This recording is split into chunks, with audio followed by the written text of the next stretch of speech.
Саламатсыздар урматтуу мекендештер, өлкөбүздө алынган акыркы сааттагы жаңылыктар менен сиздерди тааныштырабыз. Ташиев өзбекстандык кесиптеши Азизов менен чек араны кыдырды. УКМКнын төрагасы Камчыбек Ташиев Өзбекстандын мамлекеттик коопсуздук кызматынын төрагасы Абдусалам Азизов экөө Алабука районундагы тактал элек Гавасай участкасын тик учак менен кыдырды. Бул тууралуу аталган ведомствонун маалымат кызматынан кабарлашты.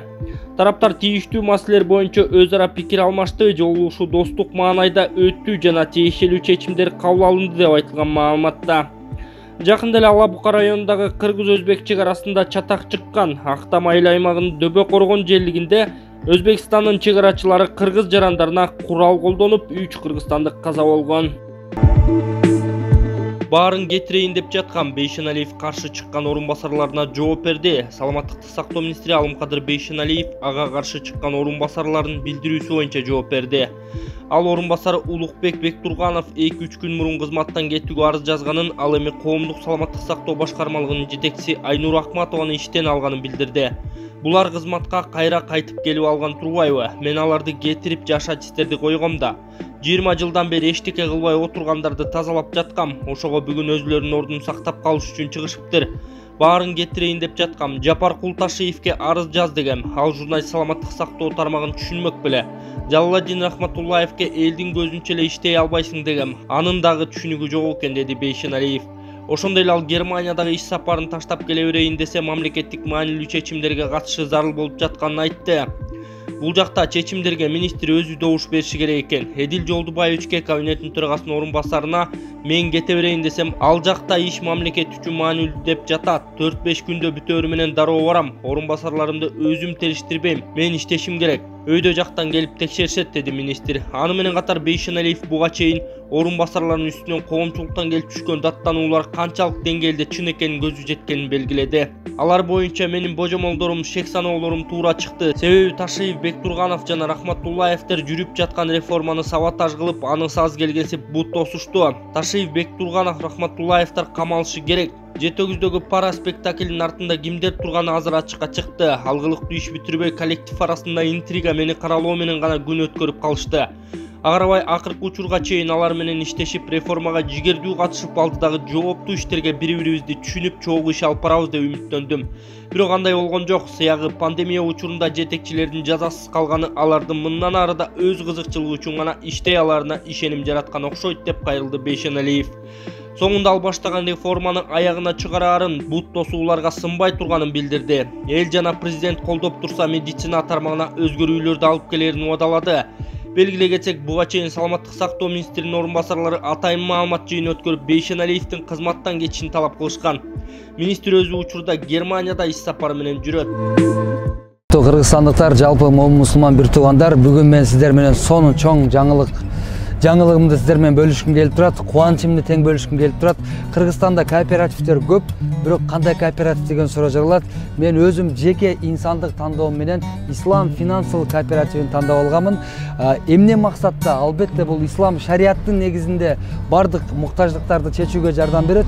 Мен кичинемден ниет кылып, максат кылган өзүмдүн сүйүктүү машинемди бүгүн ачкычын алып отурам. Андыктан Ислам финансыл кооперативине чоң ыраазычылык билдирем.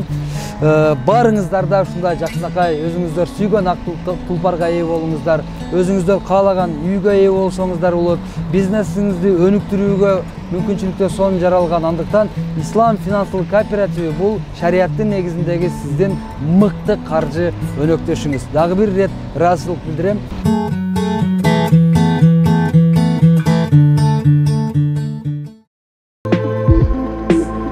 Жапаров Путин менен сүйлөштү. Президент Садыр Жапаров 16 майда Москвада Орусиянын башчысы Владимир Путин менен жолугушту. Мамлекет башчынын маалымат кызматы кабарлагандай, тет-а-тет форматындагы жолугушууда өлкө лидерлери Кыргыз-Орус эки тараптуу кызматташтыгынын актуалдуу багыттарын талкуулашкан.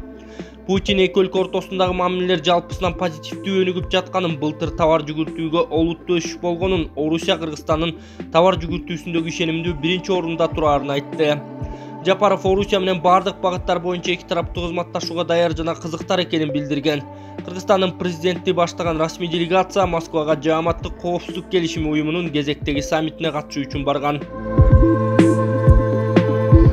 Орозайым Нарматова мени тепкилеген эски санаалаштарым кечирим сурап чалып жатышат. Жогорку Кеңештин Бүтүн Кыргызстан саясий партиясынын мурунку депутаты Орозайым Нарматова социалдык тармактагы баракчасына эски санаалаштары чалып кечирим сурап жаткан жана 4-октябрда болгон төңкөрүштүн айланасында болгон соодалашуу тууралуу жазып чыкты. Тексти өзгөртүүсүз беребиз. 1,5 жыл мурда мени тепкилеген эски мекенчил санаалаштарым кечирим сурап чалышууда. Адашкандын айыбы жок. Чындык үчүн канчалык тепки жесек да чыдай беребиз. Бирок адамдык касиетти жоготпосок болгону. Ар бир бийлик кетүүчү жана келүүчү биз эл калабыз эртең. Ошондуктан бекер айтылган эмес. Бектер кетет, эл калат деп. Кыргыздын ит аягынан бери алтындан болот деген жалгандарга мен да ишенгенмин. Мен да таза булганбаган саясатчылар менен жаштар менен иш алып барат деп ишенгенмин. Бирок 4-октябрда жаштар колдонулуп азыркы бийликтин айланасында чоң соодалашуу болгонун, мурдакы бийликтин айланасындагы жүргөндөрдүн баары сүрүлүп өткөнүн баамдадык, айттык. Жалган жалаанын курдогум аттын ыплас каралоонун өмүрү кыска, бирок ошондой ыпластыкка баргандар сөзсүз жооп беришет кези келгенде. Биз азыр сезип турабыз, кайсы комментарийдин кайсы каралоонун артында ким турарын. Өрт чыкканда кыйкыргандын пайдасы жок. Өрттүн алдын ала чыкпашын аракет кылып айтыш керек. Кыргызстан кичинекей мамлекет. Бири-бирибизди тааныйбыз. Эртең той аштарда жолугуп, маңдай тескее олтуруп кала турган учурларда болот. Ошондойдо жүзүбүз жер карагандай болбошу керек. Эртеңки тарых астында кара тамгалар менен кала турган до конца атка конбош керек деп жазган Орозайым Нарматова. Кыргыз бийлиги Кумтөрдү өзүнө алганына 1 жыл болду. Бүгүн 17 майда Кыргызстандын бийлиги Кумтөр алтын кенин өз алдынча башкарууга алганына 1 жыл толду. Туура 1 жыл мурда Жогорку Кеңеш кезексиз жыйынга чогулуп Министрлер кабинетинин Кумтөр Голд ишканасына убактылуу тышкы башкаруу киргизүүнү тапшырган. Президент Жапаров быйыл 4-апрелде элге кайрылуу жасап, канадалык инвестор Сентера менен доо арыздан баш тартуу жана ортодогу талаш маселелерди чечүү боюнча макулдашууга кол коюлганын, Кыргызстан андагы 26% акциясын өткөрүп, эки тарап доолордон баш тартаарын жарыялаган жана мындан ары Кумтөр Голдтун 100% акциясы Кыргызстанга таандык экенин билдирген. Бириккен демократиялык кыймыл оппозициялык бирикмеси 13 апрелде Бишкекте жыйын куруп, бийликти бул макулдашуудан баш тартууга чакырган. Аны менен өлкө экологиялык чыгымдарды өзүнө алганын утулду деп атаган. Кумтөр кени боюнча тынчтык макулдашуусуна эки тарап тең пландуу түрдө даярданганын Улуу көчмөндөр мурасы булуттук холдингинин жетекчиси, ишкананын мурдагы тышкы башкаруучусу Теңиз Бөлтүрүк быйыл 13 майда билдирген. Ал Сентеранын башка жолу болбогонун, кыргыз тарап жарашпай турганын билдирген. Сентера эски схемаларын колдонууга, пара берүүгө, опуз алууга аракет кылганын, бирок президент Жапаровдун саясий эрки менен иш аягына чыкканын белгилеген. Тоолу Бадахшандагы борборундагы митингде бир киши мерт болду. Тажикстандын Тоолу Бадахшан автоном облусунун борбору Хорок шаарында 16 майдагы нааразычылык акциясында бир кишинин өмүрү кыйылганы белгилүү болду. Бул маалыматты Азаттыктын тажик кызматынын Озоди радиосу кеминде 4 булак растады. Маалыматка ылайык, Гулякен конушунун 1992 жылы туулган тургуну Замир Назаршоев милиция менен кагылышууда каза тапкан. Тажик бийлиги Хороктогу дүйшөмбүдө болгон окуялар тууралуу расмий маалымат бере элек. Буга чейин Озоттуу радиосунун булактары Хорок шаарында нааразычылык акциясында кеминде 3 киши жаракат алганын билдиришкен. Маалыматка ылайык 16 майда милиция Хорок шаарынын борборуна багыт алган жаштардын тобун токтотуу үчүн көздөн жаш чыгаруучу газ менен желим окторду колдонгон.